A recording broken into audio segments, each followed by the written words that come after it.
99% जो social media है वो फेक है। ये इस दुनिया के 8 अरब लोगों को पता होते हुए भी वो सोशल मीडिया के फेक कंटेंट को देखने के लिए मजबूर हैं। और अगर वास्तव में ये जो सरकारें होती हैं ये आम जनता के कल्याण करने के लिए बनी होती या फिर बनाई गई होती तो फिर सोशल मीडिया में इस तरह का फेक कंटेंट कभी भी नहीं चलता। इसका सीधा सा मतलब ये भी है कि जो ये आम जनता है इनको हमेशा से बिना मतलब के कामों में ही उलझाया रखा जाएगा, इनको वास्तविकता से हमेशा दूर ही रखा जाएगा, हमेशा फेक कंटेंट ही इनको परोसा जाएगा ताकि ये इसी में उलझे रह जाएं, अपना समय बर्बाद करते रहें, अपनी छोटी छोटी ज़रूरतों के मोहताज रहें। यही ये जो सरकारें होती हैं ये चाहती हैं, क्योंकि राजनीति तब तक ही सफल रहती है जब तक आम जनता ज़रूरतमंद रहती है, जब तक आम जनता बेचारी रहती है। वरना ये विश्व की जितनी भी राजनीतिक पार्टियां हैं या फिर जितनी भी ये सरकारें हैं, अगर ये मानव कल्याण करने के लिए होती तो सोशल मीडिया पर फेक कंटेंट बनाने से पहले एक आम इंसान को 1000 बार सोचना पड़ता। लेकिन जो ये सरकारें होती हैं या फिर जो ये राजनेता होते हैं ये ऐसा कभी नहीं होने देंगे, क्योंकि आम जनता को अगर वास्तविकता परोसी गई तो उसके बाद आम जनता जागरूक हो जाएगी, और जहां आम जनता जागरूक हो जाती है वहीं इस राजनीति का पतन होना भी शुरू हो जाता है। मैंने बहुत सारे लाइव पर लोगों को ये बोलते हुए सुना है कि सोशल मीडिया तो टोटल ही फेक है, इसमें तो कोई भी कुछ भी बोल सकता है, लेकिन फिर भी वो लाइव वीडियो कर रहे हैं और हजारों लोग उन्हें देख भी रहे हैं, ये जानते हुए भी कि जो ये सोशल मीडिया है ये टोटली फेक है, इसमें असलियत दूर दूर तक नहीं होती है। तो ये सोचने वाली बात है कि आम जनता के पास फेक कंटेंट को देखने के अलावा दूसरा कोई ऑप्शन ही नहीं है। वो उसी फेक कंटेंट के साथ एडजस्टमेंट कर रहे हैं और उसके बाद ये बोल रहे हैं कि सोशल मीडिया पे तो आजकल कुछ भी असली नहीं होता। लेकिन आम जनता मजबूर है सोशल मीडिया के फेक कंटेंट को देखने के लिए। इससे ज्यादा आम जनता कुछ कर भी नहीं सकती है। जैसा कि आपने ओशो के बारे में सुना होगा, वो एक महान दार्शनिक भी थे। वो लोगों को जगाने का काम करते थे। जिस भी देश में वो जाते थे उस देश के लोग जागरूक हो जाते थे। लेकिन जैसा कि वास्तविकता है कि जिस भी देश में सरकारें होती हैं या फिर जो भी राजनीतिक दल होते हैं वो कभी नहीं चाहते कि जो ये आम जनता है वो जाग जाए। तो इस वजह से बहुत सारी देशों की जो ये सरकारें होती हैं या फिर जो ये राजनेता होते हैं इन्होंने ओशो को अपने देश में आने से बैन कर दिया था। तो आप समझ सकते हैं आम इंसान को जगाने वाला एक दार्शनिक इन सरकारों को या फिर इन राजनीतिक पार्टियों को कितना ज्यादा खलता है। और तो और बहुत सारे बाबाओं के बारे में भी आपने सुना होगा कि वो तो ब्रह्म ज्ञानी थे, लेकिन वो जेल में क्या कर रहे हैं। और वास्तव में ऐसे बहुत सारे बाबा जो ब्रह्म ज्ञानी थे या फिर उन्हें सूक्ष्म जगत के विषय में किसी अन्य तरह का ज्ञान था और जो आम जनता को जगाने का काम भी करते थे। हो सकता है पहले आप उनकी बहुत ज्यादा रिस्पेक्ट करते होंगे, आज आप उनको कोई ढोंगी या फिर फ्रॉड बाबा मानते होंगे, लेकिन वास्तव में हमारे इस पृथ्वी लोक में जितने भी ब्रह्मज्ञानी रहे हैं या फिर जितने भी दार्शनिक रहे हैं उनके पूरे साम्राज्य को उखाड़ फेंकने में इन राजनीतिक पार्टियों का या फिर सरकारों का हाथ रहता है।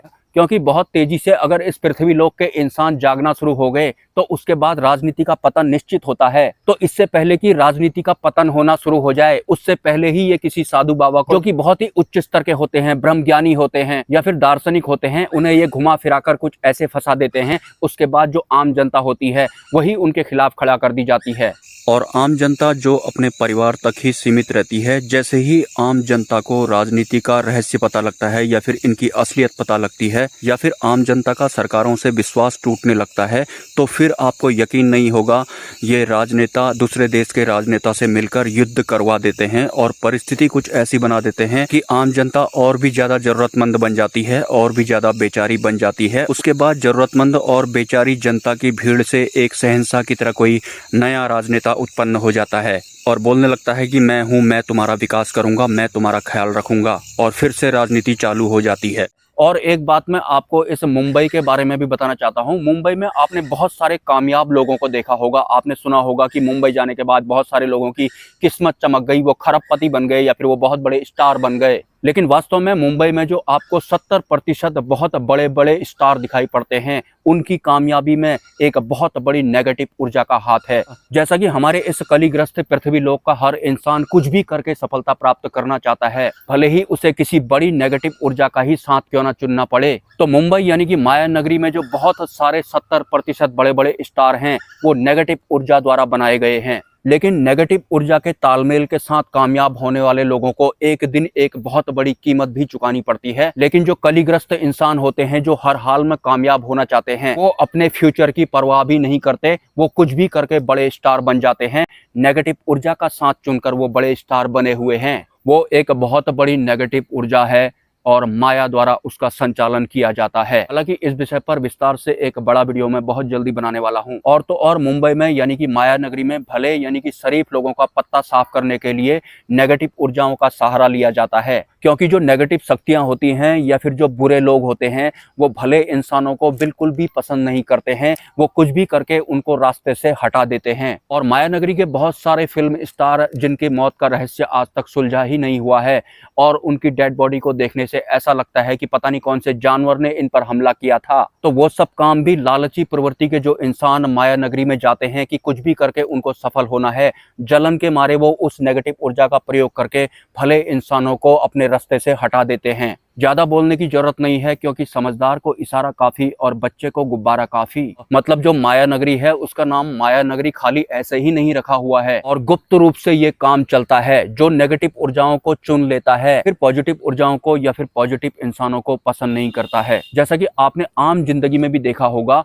अगर कोई इंसान सच बोलने वाला होता है तो जो 2 नंबरी प्रवृत्ति के इंसान होते हैं उनको वो इंसान जहर की तरह चुभने लगता है। तो सच बोलने वाला इंसान या फिर सीधा और सरल इंसान हर कलिग्रस्त इंसान को बहुत बुरी तरह से चुभता है। एनीवेज, आज फिर से अंधेरा हो गया है, आपको मेरे माइक की ग्रीन लाइट दिख रही होगी, तो मुझे ये वीडियो यहीं पर पॉज करना पड़ेगा और अगर कोई पॉइंट मिस हो गए होंगे तो मैं किसी अन्य वीडियो में कवर करने की कोशिश करूंगा। हालांकि जिस भी टॉपिक पर आज मैंने बात की थी वो एक इतना छोटा सा टॉपिक नहीं है, वो एक बहुत बड़ा टॉपिक है। स्पेशली ये माया नगरी वाला या फिर राजनीति का पतन होने वाला एक बहुत बड़ा टॉपिक है। मिलते हैं नेक्स्ट वीडियो में। अगर आपके कोई सवाल हैं तो आप मुझे कमेंट कर सकते हैं।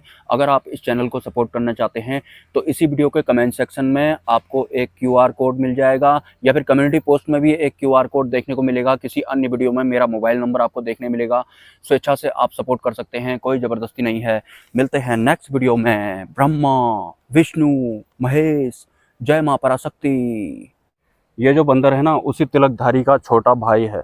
गौर से देखना, इसके माथे पे भी काला तिलक है, देखना गौर से, काला तिल है। और बाकी का परिवार इसका ये है, इस वाले पेड़ में, ये पीपल का पेड़ है, यहाँ पर बैठा हुआ है ये। आजकल यही पाल रहा है अपने परिवार को, पूरे झुंड को ये पालता है आजकल। और इस तरफ कोई उस वाले बंदर को किसी अदृश्य चीज़ ने डराया था इस तरफ को देखकर। उस दिन यहीं की बात है, थोड़ा आगे की बात है, लेकिन वो यही वाला एरिया था जहाँ पहली बार उसे किसी ने डराया था। जैसे देख रहा ना इधर को, ऐसे ही, लेकिन वो ऊंचाई में देख रहा था, यहाँ कुछ है ही नहीं। देखो इधर को,